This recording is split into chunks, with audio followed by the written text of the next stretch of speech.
Hi everyone, we're continuing with our series of beginner chess videos here on My Chess Notebook. The purpose of this video is to show you how a checkmate may arise in a game of chess. How does it actually happen? How can you plan a checkmate and beat your opponent?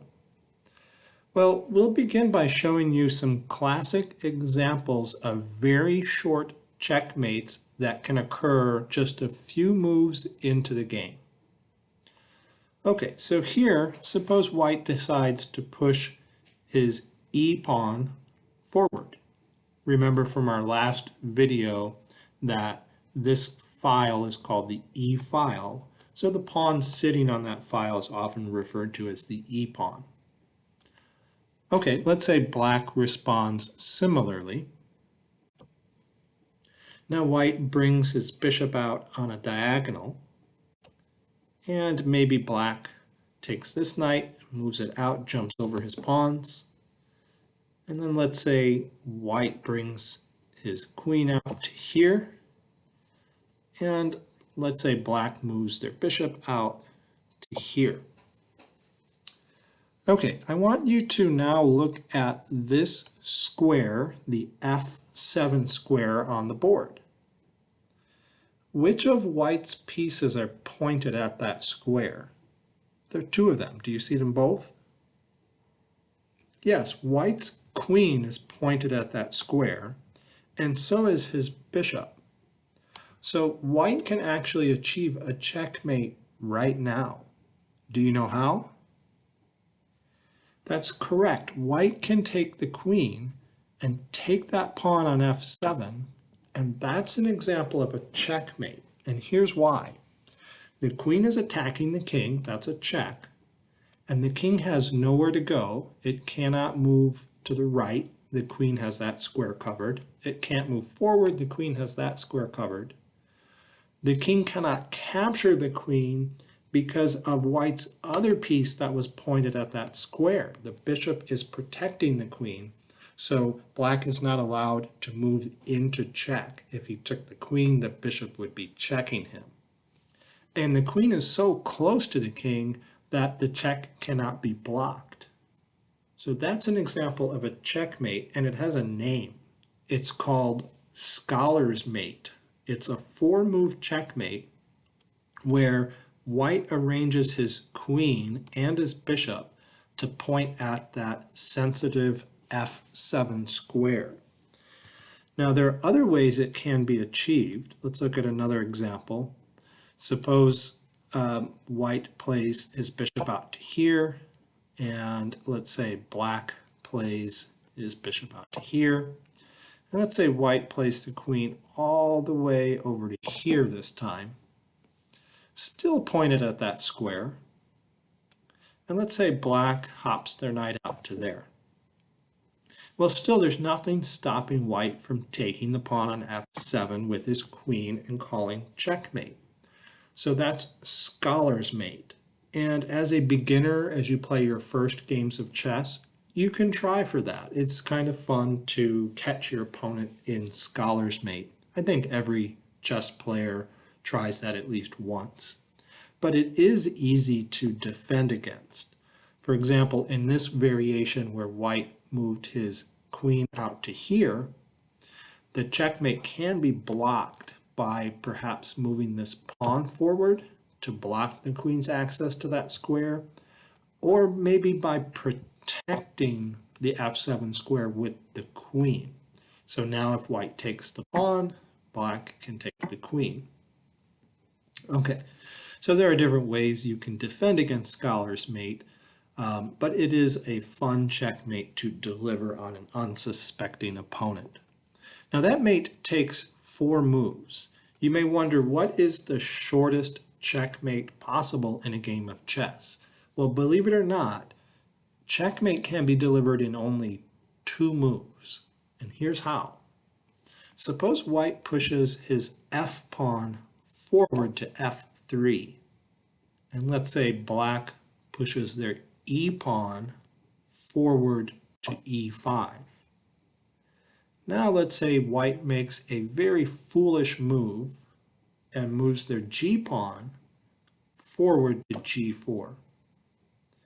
What white has just done in those two moves is he has opened up his king to an attack along this diagonal of squares. Do you see how black can take advantage of that? That's correct. Black can take their queen and move it out along this diagonal to the h4 square, and that's actually checkmate. No other pieces needed to help. The black queen did it all by herself.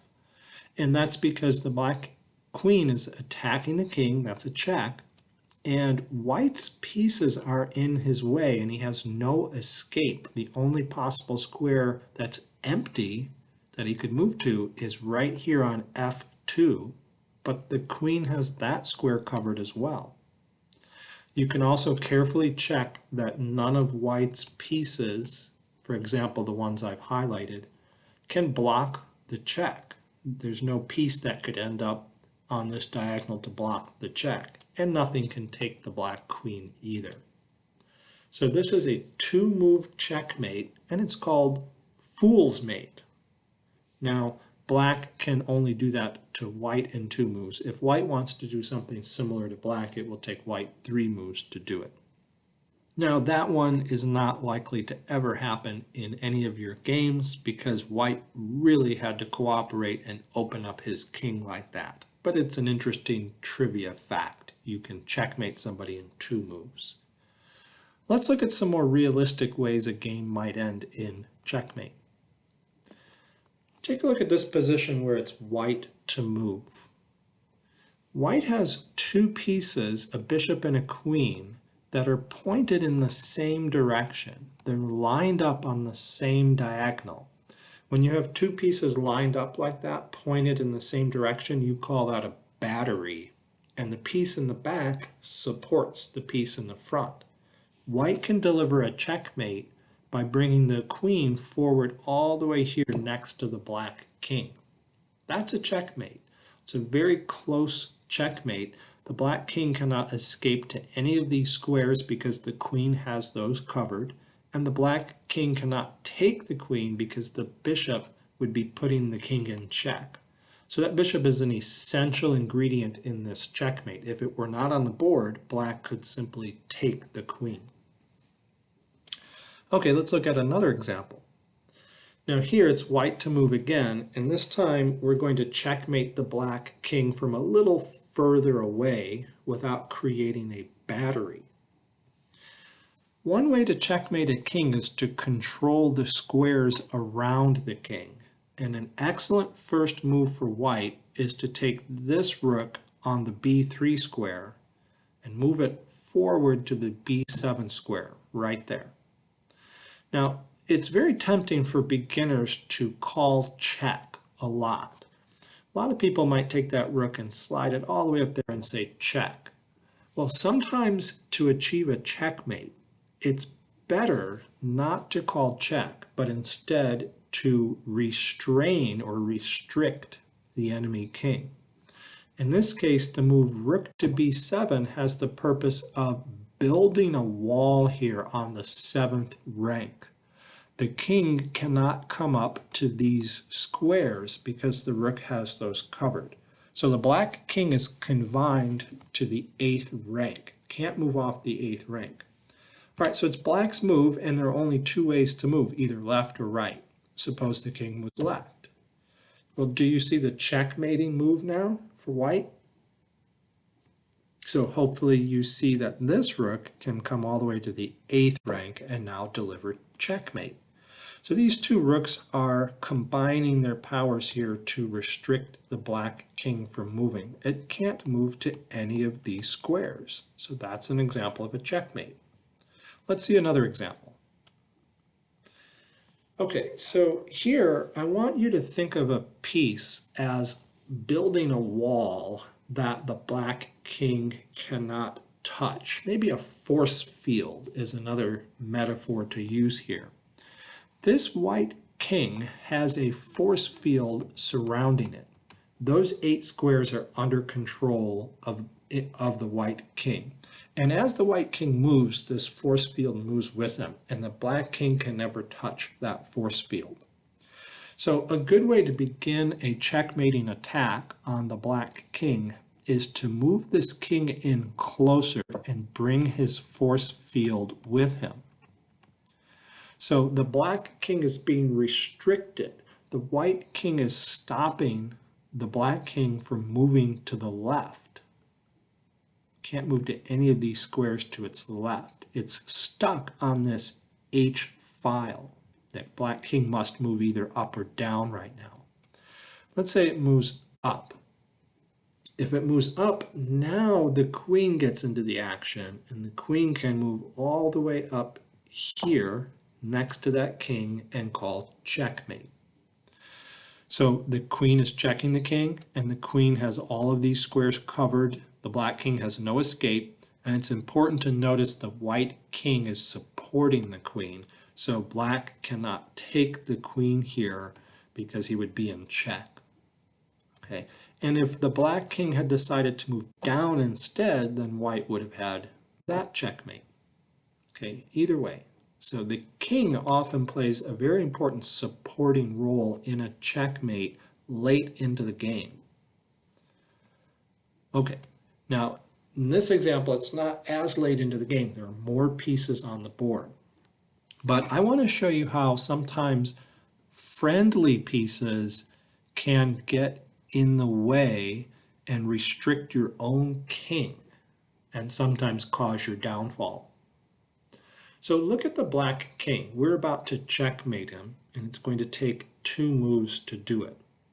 The black king has only 2 possible squares it can currently move to because its own pawns are restricting it from moving forward.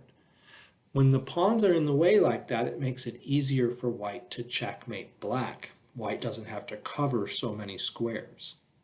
So here's how white does this. White takes his lead rook here and pushes it back to the 8th rank and calls check. Okay. There's nowhere for the black king to run, so the only legal move, the only move that gets out of check, is for black to capture the rook. But white has another rook in reserve down here, and it can come forward and recapture and call checkmate. Okay. Now there is no way out of check. The black king cannot move, and the white rook cannot be captured, and nothing can block the check either. So by the way, when the black king is on the 8th rank like this, and it's behind a shield of its own pawns, and you place a rook back there to call checkmate, that's called a back rank checkmate. This 8th rank is often called the back rank. From black's point of view, if black did the same thing to white on the 1st rank, that's also called a back rank checkmate, and that's like black's back rank. Okay, so let's look at an example where the position is really messy to show you that often in the middle of a game, a checkmate can happen even when both sides have a lot of pieces on the board and there's a struggle to get at each other's king. Both kings in this position look like they're in danger. They're not behind a wall of pawns. They're not tucked away in the corner of the board. This white king is kind of in the open here. The black king isn't much better either. Both sides can attack the kings, but it depends on whose move is first here. Let's suppose it's black's move. Black notices that they have this rook very nicely placed covering these escape squares, drawing this wall or this force field. And so the only place this white king could ever move if it were in check is just down here to the H5 square. It's kind of hard to name the squares when the white pieces started at the top of the board. We're looking at this from black's perspective. So this is the A1 square. If you look at the letter down here, here's A, and here's the number 1.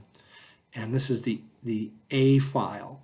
The H file is over here, and H1 h2, h3, h4, h5 are these squares. Okay, so anyway, the white king is very restricted right now. These pieces are blocking it in. This rook is covering these squares, so there's only one escape square for the king. So black notices that and decides to call check. Black brings the queen down to this square and calls check on a diagonal. Now that square is a safe place for the queen to be. None of white's pieces may take that queen. Also, you can check that none of white's pieces can block the check on that square. So there's only one option for getting out of check, which is to bring the king forward to its only escape square. But then black has a checkmating move right here.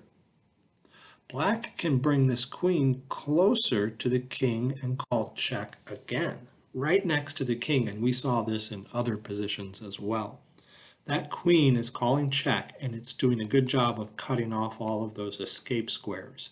The queen is supported. It's important that it's supported. It's supported both by the pawn and by the rook. It only needed support by one piece, but it's supported. So that means the white king cannot take the queen because it would be in check. So that's a checkmate. So checkmates sometimes happen in the middle of the board like this, in the middle of a game, and you have to watch out for them. Let's look at one last example. So I'm going to show you an example just to illustrate that checkmates are sometimes very tricky and hard to see. Sometimes you don't even notice that they're there, or if you're about to be checkmated, you may not sense the danger. And it takes a lot of experience to be aware of these kinds of things. If it were white's move, white can successfully checkmate black in 2 moves. Okay. White notices that this knight is pretty close to the king, and so you can calculate where that knight can go using an L shape. It can go to this square, it can go to this square. Those squares are being covered by that knight as well as other squares. That means this king is restricted. For example, it cannot move over here. The knight has that covered. Okay. This rook is also pointed at the black king, but there is a pawn in the way. With a little creative thought and some experience doing these kinds of things before, white may think of this shocking move. Rook slides all the way up, takes the pawn, and calls check. The reason that's a hard move to see is because that rook is undefended, and black can simply take it. In fact, black is forced to take the rook because there's no other way to get out of check. As we said, the white knight is covering that square. So the black king must come forward and take the rook. Well, white has another rook. He now slides over and calls check, and it's actually checkmate. So here's a check. Let's look at all the possible ways black might get out of check. Black cannot move here because the knight has it covered, and black can't move there either. The knight has it covered. The rook has these 2 squares covered. The pawn is blocking the king on the left side. So there are no escape squares.